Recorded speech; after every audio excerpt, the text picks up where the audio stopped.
morning. It is Saturday. I don't know why I'm holding the pie crust like it's something very exciting. Well, it will be something exciting, but not just yet. I have had a pretty slow morning so far. I woke up and made the bed and then immediately took the pups on like 2.5 or 3 mile walk just around the neighborhood. And then we saw our favorite neighbor on our way back to the house, and so I stopped by. We said hi to him. Bean and Bella are obsessed with him, so there was simply no way that they were gonna let me walk by without them getting to say hi. And then, as always, we get caught up in conversation. We talk about literally everything, but he also quilts and obviously sews. So I had some questions for him about how to do bias tape and like what the reasoning is for bias tape and yada yada yada. He showed me how to do it, gave me a few like options because I have that, I think it's called the Ruby vest that I did a sewing class for, but I stopped right before like the bias tape portion of the pattern because I was so tired, and now I like kind of don't know where to go from there. So I asked him because he does like incredible quilts that are just way out of my league. I'm not quite there yet, so stopped by and asked him about that, and then talked about gardening. He has a really awesome garden, and he gave us some eggs for the quiche that we're gonna do. I decided to do 2 of them so that we could have one, he could have one too. But I'm gonna show you my recipe for this quiche, and then obviously you can make modifications or changes as you prefer. Each quiche will call for 4 eggs, 1 cup of spinach, half a cup of ham or whatever preferred protein that you would like, 1 leek, half a cup of diced tomatoes, and then half of a red onion. This time around, I'm going to use pre-made gluten-free pie crust just because they make the process a little bit easier, and I am feeling quite hungry. But you could absolutely substitute this for like glutinous pie crust or just make your own if you're up for it. So we're gonna set the oven to convection bake and put it at 415. If you don't have a convection oven, I would probably set it to 425 to 435, depending on how you find your oven, how it cooks. We're just gonna crack 4 eggs, or in my case, I'll be doing 8 because we're making 2 quiches.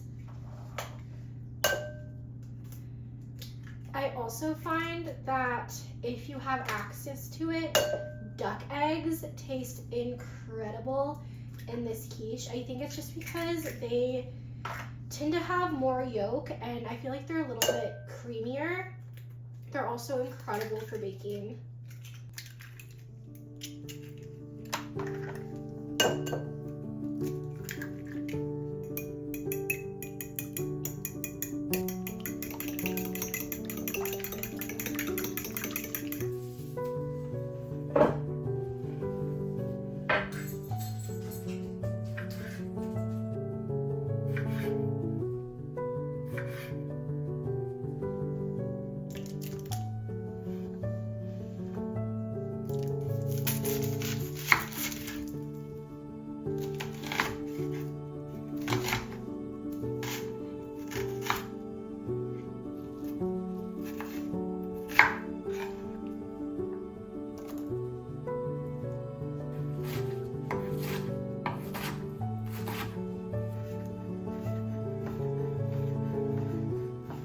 Once you've gotten everything in the mixing bowl, first mix all of the ingredients thoroughly, and then you'll want to go in and add 1 tablespoon of sea salt and 1/2 tablespoon of Kraft black pepper or white pepper, whichever you prefer.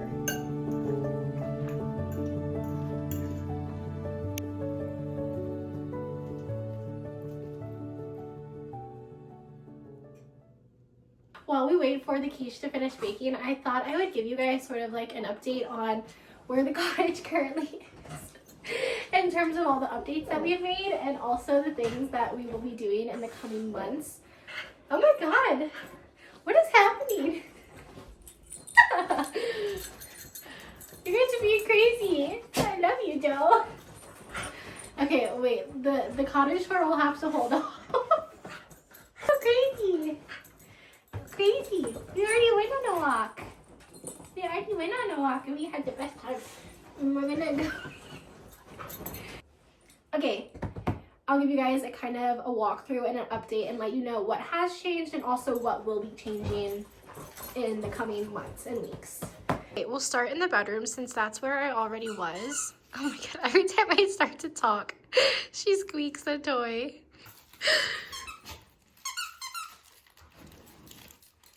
You guys.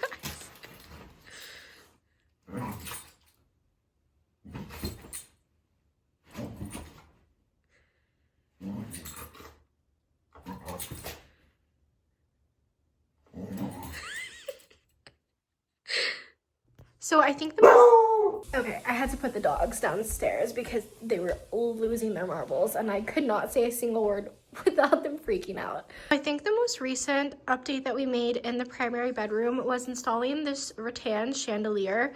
I personally think that it made a world of a difference in making the room feel more complete, I guess is the best way to explain it. Before we had that fixture, we had a flush mount that was kind of an off-white from Anthropologie, and it was really beautiful. But I think the issue lied in the fact that, one, it was really small, and so I think it didn't really draw your eye upward, and in a way it kind of made the room feel a little bit shorter, like the walls didn't feel as tall. And also it didn't really add like any intrigue or warmth to the space like this one does. The things that we need to fix and or update in here still is we need to do a paint job around the base of the chandelier where it like screws into the wall. And then also these old vents don't actually function anymore. So we want to unscrew them and fill them with drywall. So it's basically just like a seamless ceiling. I also just think it'll make the room feel much nicer. I feel like they kind of look a little cheap, I guess is the best way to explain it. And then the other thing that I want to do is install wallpaper in here. When we added this beadboard, I felt like it really did make the room feel more finished, and I feel like it got us one step closer. And so I wanted to sit with it for a while and see if I still felt like the room felt a bit bare. And it does. I think, one, I think the white that I chose maybe had a bit too much like of blue undertones, grayish undertones to it. I wish that I had gone in with the antique white that we've used in the kitchen on the cabinetry, but we didn't, and I really don't have it in me to do another full paint job because we would have to paint everything in here. So I think what I want to do is keep the baseboards white because I think we change out the bedding constantly and we have a lot more like earthy wood tones in here. So to sum it all up, I feel like I'm getting yappy. There is this wallpaper from Piglet in Bed. They have launched a new wallpaper line that's now available in the US, and there is a pattern called Spring Sprig, and I believe it's in the shade Cream. And it is the perfect, like, dainty, ditzy floral pattern. It doesn't have super crazy colors in it. I feel like it's greens, blues, and purples. And then the, like, primary color is, like, a creamy white. And I just think that it will make this space feel so, so lovely and so finished.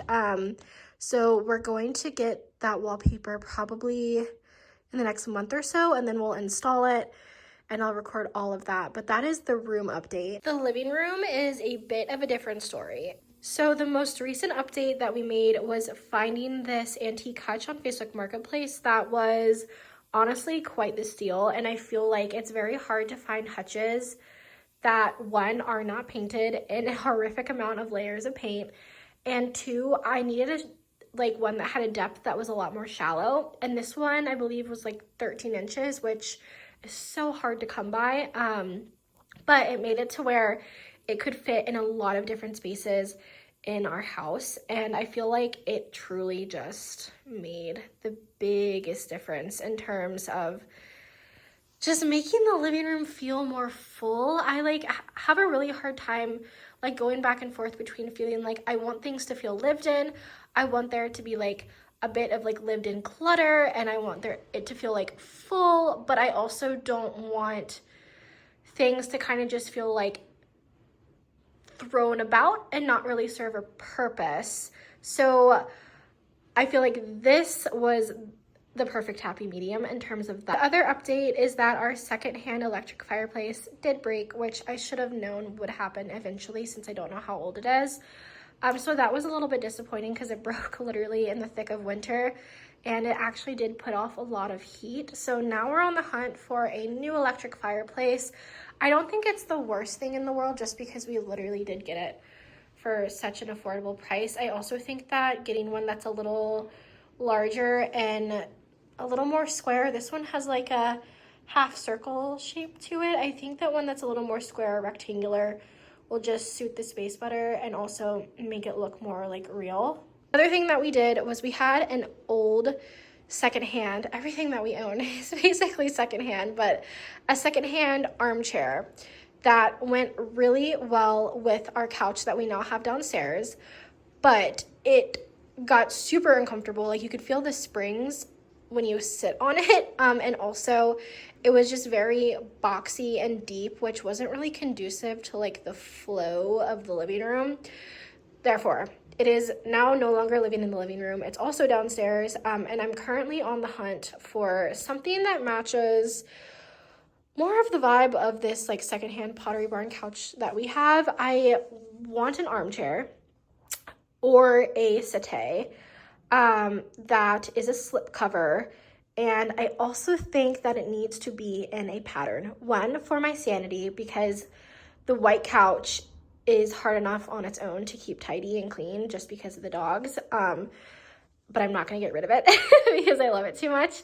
But I think that for the sake of functionality and also just for the living room to feel, I don't know, a little more lived in, having a printed settee or armchair will make a really big difference. I think there's already too much gingham in here. And alas, even though I love gingham, I can't do more. I also think that doing more floral would, I don't know, I feel like they would kind of fight with each other. So I think that I want to go for like pinstripes, but I have not found anything yet. So that's currently the situation with the living room. The kitchen only really has a few updates. So one of them being that I got this new pendant light. I love it. I think that it made the biggest difference in here. We had a little like ceramic one that was really, really precious, and we still have it in the garage, but I felt like it just made the nook is small, and the tiny light made it feel even smaller in a way. And so I just think that makes the dining nook feel so much more like sophisticated and finished. I think that was like the best thing that I could have done. The other thing, you can hear the washer, I apologize, that I did was install this little shaker peg shelf. Love this. I feel like it also made the biggest difference in here, and again added some like storage and functionality and just brought in some warmth. Before I just had that little painting mounted on the wall, and I don't know, I just feel like this, again, everything just feels so much more finished or closer to being finished than it was before. I think that's pretty much all of the updates that we've done. I know that the kitchen is eventually going to happen. We're going to finish doing all of the cabinetry. We're going to take all of it out aside from like the cabinets on the bottom, and redo the cabinetry. We're going to install butcher block countertops because there's just way too much like white in the kitchen. And then we'll do a Zalige backsplash just in like a creamy beige color. Oh, I do want to paint. Well, one, I need to finish my paint job because I did this very quickly and very rushed. But I want to color drench the kitchen and honestly the nook and the hallway and everything. The quiche is done and it looks delicious. I love this recipe.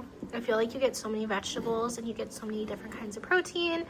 It also is great for like, I mean, I say this, I never save the quiche for the entire week, but if you wanted to meal prep, I feel like this is a great meal to prep. It could last an entire week if you only ate it for breakfast and if you had like a normal portion size. I have not eaten today though, and also I don't want to save it. I want to eat it all probably in the next 24 hours, so.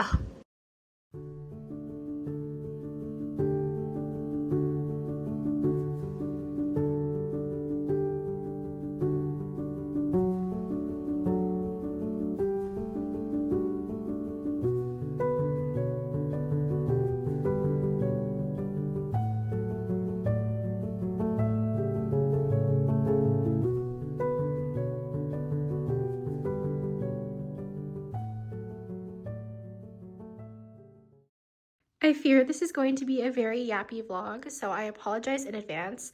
But my brother was just on a walk and he stumbled across a satay that was just sitting on the side of the road.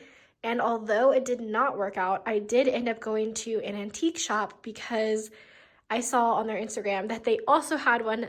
That one also unfortunately did not work, but I found some things that I feel like kind of tie into what I was talking about earlier.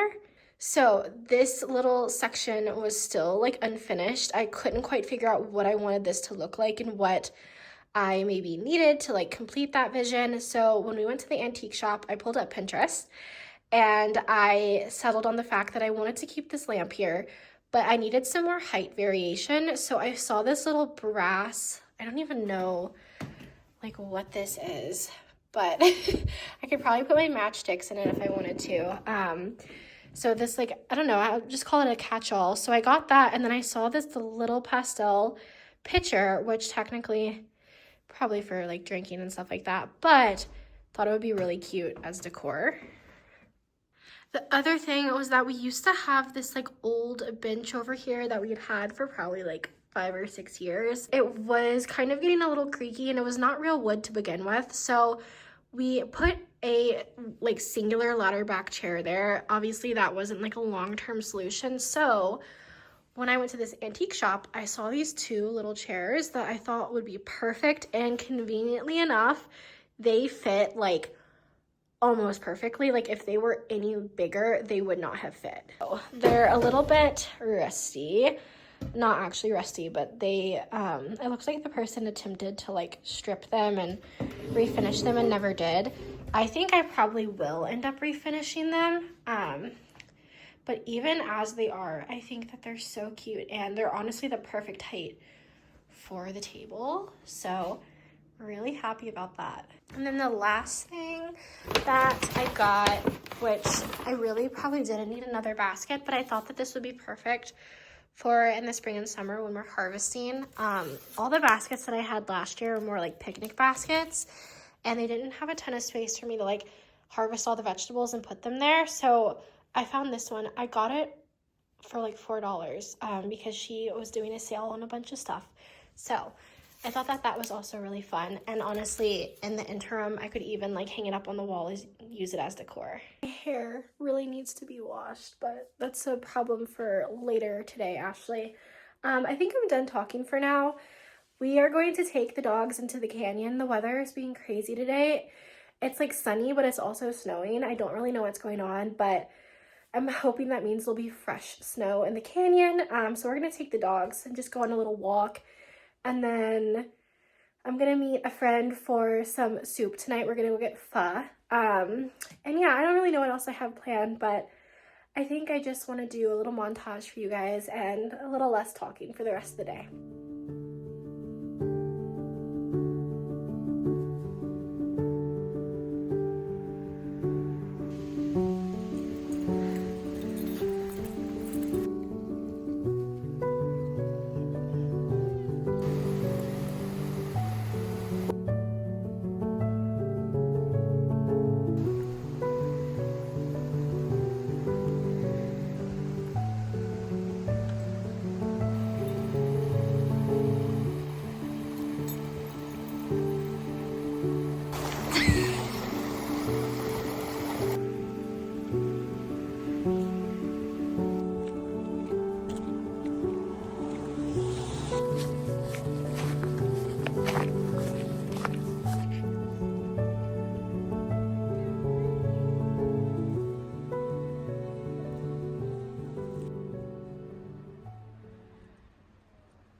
I had the big brain idea this past week to compile a list of like all of the like cutest, most charming local shops and businesses that I could find, because I feel like in the past when I am looking for something that's like local, I tend to gravitate towards more like art stores or antique shops or cafes. It's never like occurred to me to like dig a little bit more and look for things like local bookshops and local like grocery shops and things like that. So I did a deep dive into the big Google and I found a list that I created, obviously.